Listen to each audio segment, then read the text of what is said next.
Durante la década de 1890, dos hermanos estadounidenses apellidados Wright, Wilbur y Orville, empezaron a interesarse por el mundo de la aviación.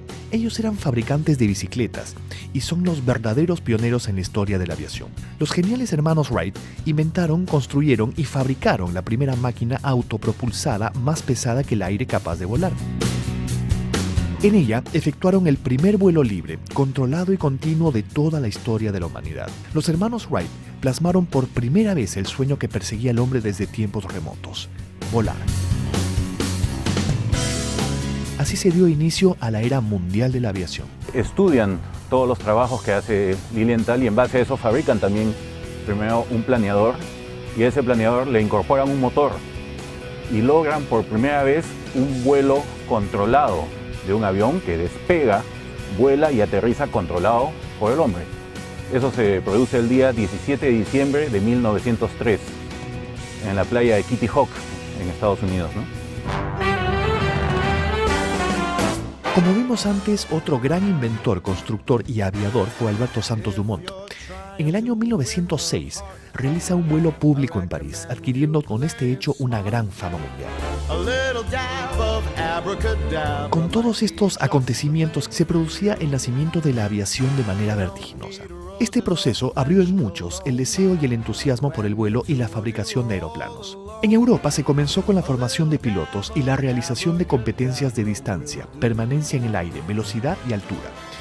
Nombres como los de Gabriel Voisin, Louis Blériot y Henri Farman, entre otros, fueron los más sonados en aquel despertar. Lo que estaban haciendo los pilotos de esa época, que a todos ellos se les considera pioneros, ¿no?, es experimentar con estos aparatos. En 1908, Henri Farman, al comando de un avión Voisin, después de despegar voló una distancia de 1 kilómetro, retornando al lugar de partida y aterrizando sin problema. En julio de 1909, Louis Blériot, piloto francés y fabricante de aviones, produjo un monoplano Blériot 11. Con este avión, el mismo que más adelante usaría Jorge Chávez con algunas modificaciones, realizó el cruce del Canal de la Mancha desde Francia hasta Inglaterra. La travesía fue realizada a escasos metros sobre el agua. Esta noticia se difundió por todo el mundo como una gran proeza. Así llegamos justamente a Louis Blériot. Él originalmente fabricaba accesorios para automóviles y desarrolla poco a poco también algunos modelos. Llega al Blériot modelo 11, que es el avión con el que cruza por primera vez el Canal de la Mancha. Es decir, por primera vez el avión logra cruzar una porción de mar, ¿no?, desde Francia a Inglaterra. Y es un adelanto increíble para su época. Ese es el 25 de julio de 1909.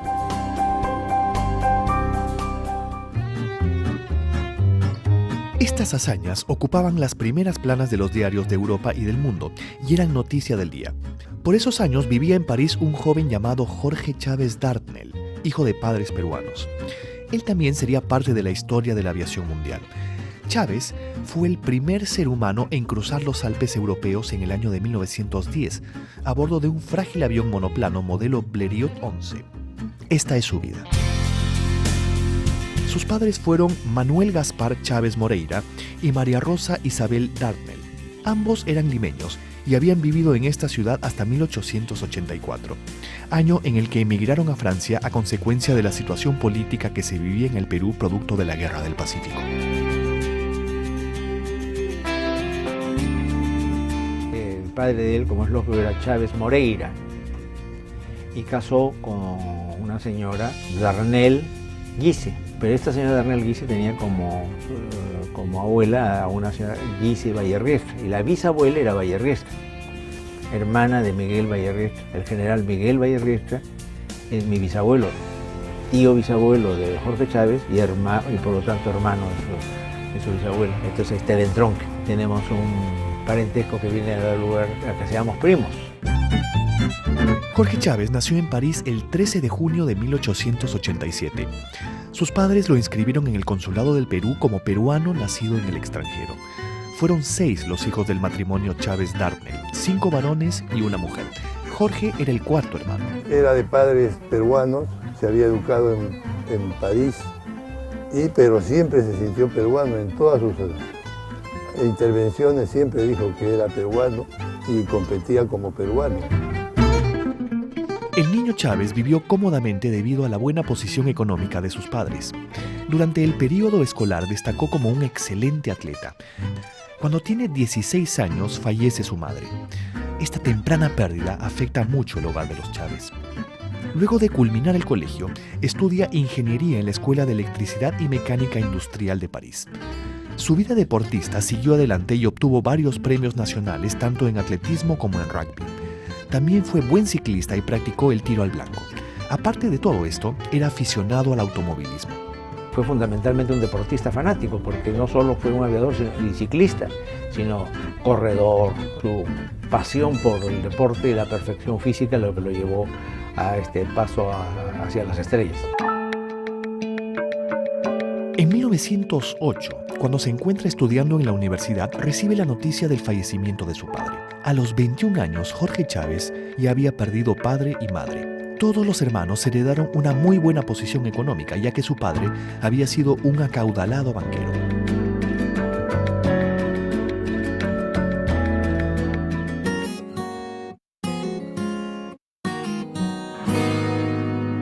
Los padres de Jorge Chávez tuvieron 6 hijos, 5 hombres y una mujer.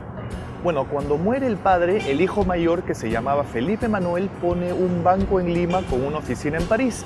La oficina en París estaba administrada por el tercer hijo, que se llamaba Juan Valentín. Bueno, cuando muere Jorge Chávez, en su testamento le deja a todos sus hermanos. Y en el testamento se menciona que la dirección de Felipe Manuel, el hermano mayor, Coca número 66, lo que es actualmente la cuadra 4 del Jirón Carabay, aquí en el centro de Lima. Algunas cosas de la vida de Jorge Chávez no se saben a ciencia cierta, nunca vino al Perú, pero por lo menos lo que sí se sabe es que el mayor de sus hermanos, Felipe Manuel, vivió en este sitio.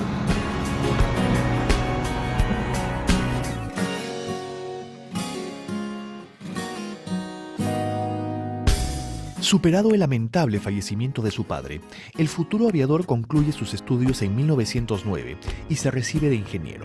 Jorge había estado al tanto de todas las proezas que se venían produciendo en la naciente actividad aérea.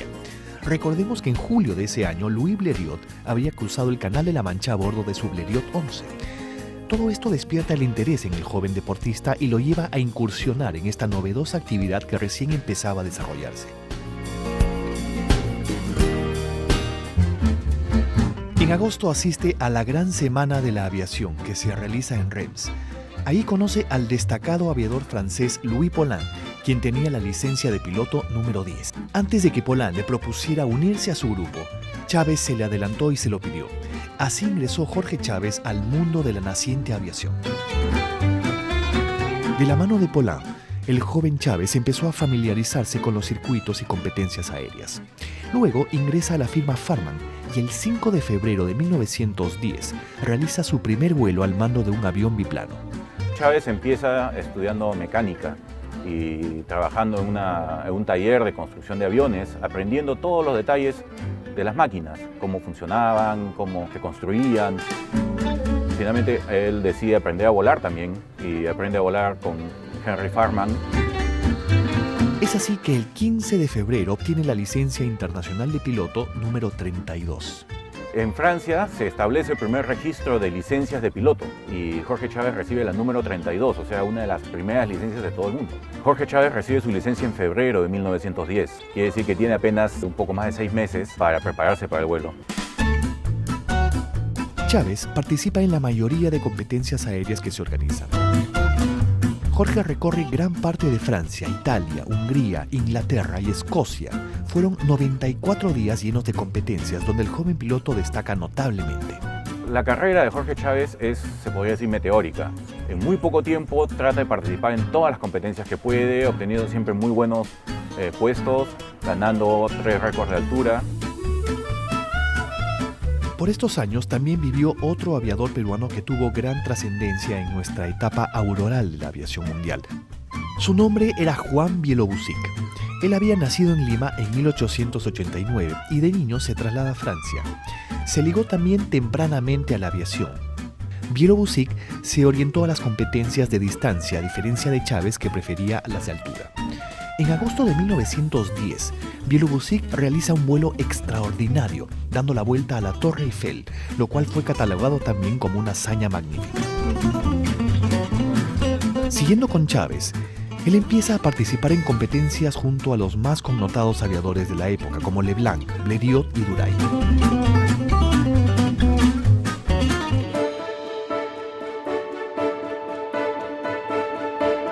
En una de las muchas competencias aéreas en las que participó Jorge Chávez pasó un hecho muy importante que además pudo haber terminado en tragedia.